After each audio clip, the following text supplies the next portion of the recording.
मैं करने जा रही हूँ वृक्षासन, ट्री पोज। बिल्कुल वैसा ट्री जैसा आपको अपने घर के आसपास नज़र आता होगा या मेरे राइट साइड भी नज़र आ रहा होगा। अब इस आसन को करने के लिए आप बहुत ही काम हो जाइए, आपके दिमाग में जो भी टेंशन है वो निकाल दीजिए, क्योंकि सोचते रहेंगे तो बैलेंस होगा नहीं, पोस्चर बैलेंस नहीं कर पाएंगे। अब जब आप बहुत ही काम, बहुत ही रिलैक्स्ड हैं, सारी टेंशन से आप फ्री हैं, जो आपको योगाभ्यास करते हुए होनी भी नहीं चाहिए किसी तरह की टेंशन, उसके बाद आप शोल्डर डिस्टेंस पे अपने पैरों को खोल लीजिए और जो आपका राइट पैर है उसको रेज़ कीजिए। रेज़ करके आपके जो राइट पैर का फीट है उसे लेफ़्ट शिन पे प्लेस कर दीजिए। जैसे बिल्कुल वैसे प्लेस करना है जैसे मैंने प्लेस किया। थोड़ा सा इनिशियली बैलेंस में प्रॉब्लम आएगी। जब धीरे धीरे आपका बैलेंस बनने लगे तो धीरे धीरे से आप अपने पैर को ऊपर ले जाइए और इसे इनर थाई, अपने लेफ़्ट लेग की इनर थाई पर प्लेस कर दीजिए।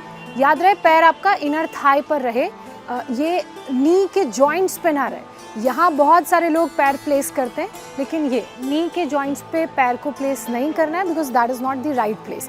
अगर बैलेंस नहीं बन रहा है तो शिन पे रखिए अपने पैर को यहाँ नीचे, लेकिन नी के जॉइंट्स पे प्लेस नहीं करना है, इसे इनर थाई पे यहाँ प्लेस करना है, क्योंकि जब गिरेंगे तो इंजरी हो सकती है अगर नी के जॉइंट पे प्लेस करेंगे। जब यहाँ पे बैलेंस बन जाए, आपका जो राइट लेग है आराम से लेफ़्ट लेग की इनर थाई पे प्लेस हो जाए, फिर धीरे धीरे ब्रीद इन करते हुए बहुत ही काम सटल ब्रेथ के साथ अपने दोनों हाथों को खोलते हुए ऊपर की तरफ ले जाएंगे।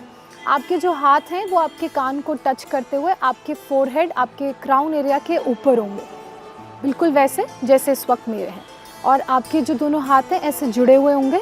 आप अपने अंगूठों को इंटैंगल कर सकते हैं, सिर्फ अंगूठों को, और उसके बाद आपके हाथ ऐसे ऊपर जुड़े हुए होंगे और आपने होल्ड करना है इस आसन को 10 से 15 सेकंड, 15 से 20 सेकंड, 20 से 25 सेकंड, और अगर बैलेंस अच्छा है तो आप इसे 45 सेकंड तक भी होल्ड कर सकते हैं।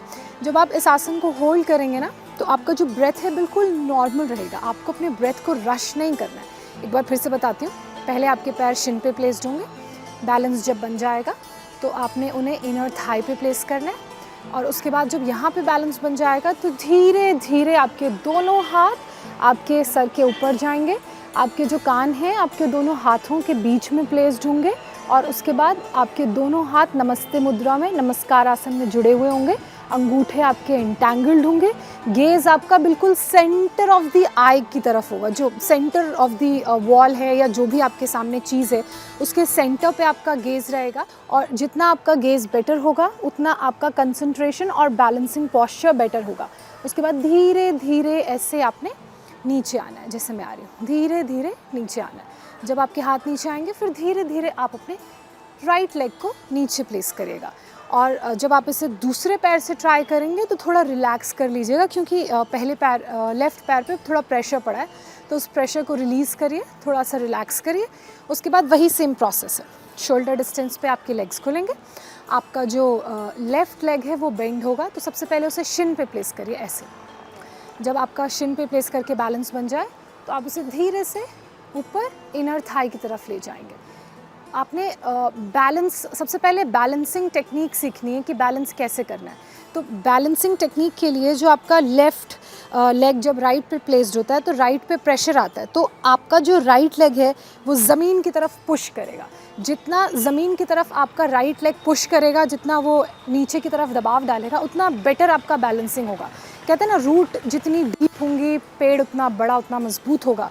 तो अगर आप शरीर के बैलेंस को बेटर बनाना चाहते हैं तो पहले पूरा फुट आपका प्लेस्ड रहेगा राइट, उसके बाद ये नीचे की तरफ प्रेशर डालेगा और धीरे से आप अपने पैर को पहले शिन पे बैलेंस बनाने के बाद ऊपर ऐसे प्लेस करेंगे। जब आप इसे प्लेस कर लेंगे तो धीरे से ब्रीद इन करते हुए आप अपने दोनों हाथों को ऊपर की तरफ जोड़ेंगे। जब आप इन्हें ऊपर की तरफ जोड़ लेंगे तो आपने कुछ देर यहाँ पे स्टे करना है, normal breathe in breathe out करना है, और उसके बाद धीरे से ब्रीद आउट करते हुए अपने दोनों हाथों को नीचे लाएंगे और फिर अपने पैर को नीचे प्लेस करेंगे जो आपने बेंड किया है। बहुत ही आराम से आसान सा आसन है, बस बैलेंसिंग टेक्निक सीखनी पड़ेगी और उसके लिए जितने मज़बूत आपके लेग्स होंगे उतनी बेटर आपकी बैलेंसिंग होगी। तो आप जो बेसिक लेग स्ट्रेंथनिंग एक्सरसाइजेज होती हैं जैसे कि स्क्वाट्स, वो भी कर सकते हैं। उसके बारे में भी मैं किसी दिन आपको इन डिटेल बताऊंगी कि लेग्स को कैसे मजबूत करना है, कौन कौन सी एक्सरसाइजेस करनी है, उस पर भी हम बात करेंगे।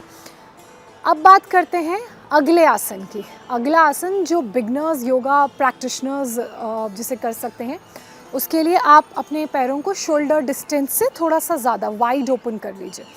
शोल्डर डिस्टेंस इतना होता है, थोड़ा सा वाइड ओपन कर लीजिए शोल्डर डिस्टेंस से ज़्यादा। उसके बाद मेरे पैरों की मूवमेंट पर आप ध्यान रखिएगा। मेरे फीट की प्लेसमेंट कैसी होगी वो बहुत ज़रूरी है, अलाइनमेंट बहुत ज़रूरी है, उस पर आप ध्यान रखिएगा। अब देखिए, जब मेरा राइट फुट है वो राइट साइड टर्न होगा। पहले ऐसे था, ये आसन करने के लिए right foot right side turn होगा। जो मेरा लेफ़्ट फुट है वो स्लाइटली राइट साइड टर्न होगा। ये अभी ऐसे था स्ट्रेट, लेकिन इस आसन के लिए से स्लाइटली राइट हम लोग ट्विस्ट करेंगे, टर्न करेंगे। उसके बाद जो आपके जो हिप्स हैं वो टक्ड इन होंगे। उसके बाद आपके दोनों हाथ ऐसे पैरेलली ओपन होंगे। फिर आपने अपनी लोअर बॉडी को स्टिफ रखना है, बिल्कुल ग्रिप रखना है लोअर बॉडी पे, और राइट बॉडी जो अपर बॉडी है वेस्ट से ऐसे मूव करके नीचे जाना है। ऐसे आपने ऐसे नहीं मूव करना है, आपने वेस्ट से ऐसे मूव करके नीचे जाना है। See again, right foot right side, left foot slightly right, hips tucked in, हाथ दोनों शोल्डर डिस्टेंस पे ओपन रहेंगे, और अपनी लोअर बॉडी को स्टेबल रखते हुए कमर से मूव करना है। कमर से नीचे आपने ऐसे बेंड करना है, ऐसे। ये है ट्रायंगल पोज, त्रिकोण आसन। अगर बहुत ज़्यादा यहाँ पे फ्लेक्सिबिलिटी नहीं है तो आप शिन को पकड़ सकते हैं, अपना हाथ शिन पे प्लेस कर सकते हैं। अगर फ्लेक्सिबिलिटी है, कंफर्टेबल हैं, नीचे की तरफ गिर नहीं रहे हैं, बैलेंस भी बन रहा है, तो धीरे धीरे आप नीचे आइए, अपने फीट्स पकड़िए, पंजे पंजे पकड़ें, और दूसरा हाथ ऊपर की तरफ रहेगा। जब आप ये आसन करेंगे ना, आपको अपनी बॉडी को राइट साइड टर्न करना है, क्योंकि पैर हमारे दोनों राइट साइड हैं और हमने अपनी बॉडी को ट्विस्ट करते हुए त्रिकोण आसन में जाना है। जब आप ये आसन करेंगे ना, तो कुछ गलतियाँ ऑटोमेटिकली, क्योंकि आपको आसन की टेक्निकलिटीज़ नहीं मालूम है, तो कुछ गलतियाँ आप ऑटोमेटिकली करेंगे। तो जो सबसे पहली गलती है वो ये कि जब आप अपने राइट फुट को राइट साइड टर्न करेंगे, लेफ़्ट फुट को स्लाइटली राइट साइड टर्न करेंगे, तो आपकी बॉडी भी राइट साइड टर्न होगी। ये नहीं करना है। बॉडी राइट साइड टर्न नहीं होगी, बॉडी स्ट्रेट रहेगी। बॉडी जब स्ट्रेट रहेगी तभी त्रिकोण आसन जो है वो नीट आएगा, पॉस्चर क्लीन होगा, और उसके फ़ायदे जो हैं और जो स्ट्रेच है वो आप महसूस कर पाएंगे। बॉडी स्ट्रेट रखनी है, हाथ ऐसे पैरेलली खुले हुए, कमर के ऊपर से नीचे की तरफ बेंड करेंगे। फ्लेक्सिबिलिटी ज़्यादा नहीं है तो शिन पकड़ सकते हैं, फ्लेक्सिबिलिटी है तो आपने नीचे अपने फुट को पकड़ना है।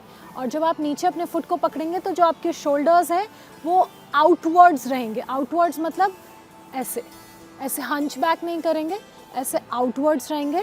आपके जो हाथ हैं वो स्ट्रेट रहेंगे, आपका जो गेज़ है वो ऊपर की तरफ रहेगा। आपने अपने लेफ़्ट हैंड को देखना है जो ऊपर की तरफ है, बिल्कुल ऐसे स्ट्रेट। आपकी एल्बोज़ मुड़ी हुई नहीं होंगे, आपके घुटने मुड़े हुए नहीं होंगे, और आपका गेज़ ऊपर की तरफ होगा। फिर धीरे से ऐसे ऊपर वापस आना है। यही प्रोसेस हम दूसरी तरफ से भी रिपीट करेंगे। Left foot left side, right foot slightly left, shoulders straight, hands open parallel to shoulders. उसके बाद हिप से हम नीचे की तरफ ट्विस्ट करेंगे, बॉडी जो है ऊपर की तरफ रहेगी, शोल्डर्स ओपन रहेंगे। इनिशियली फ्लेक्सिबिलिटी कम है, शिन होल्ड कर सकते हैं। धीरे धीरे आपने अपने फुट की तरफ जाना है, और उसके बाद पॉस्चर आपका ये रहेगा।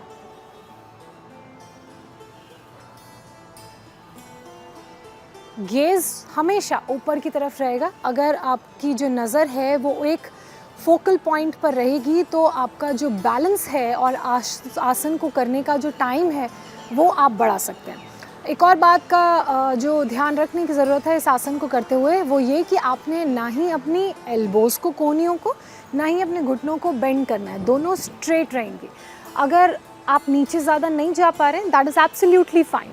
आप अगर नीचे टच नहीं कर पा रहे हैं अपने फुट को, तो कोई दिक्कत नहीं, धीरे धीरे फ्लेक्सिबिलिटी आएगी। लेकिन आपने अपनी एल्बोज़ और अपनी नी जॉइंट्स को फोल्ड करके किसी भी आसन में नीचे की तरफ टच नहीं करना है।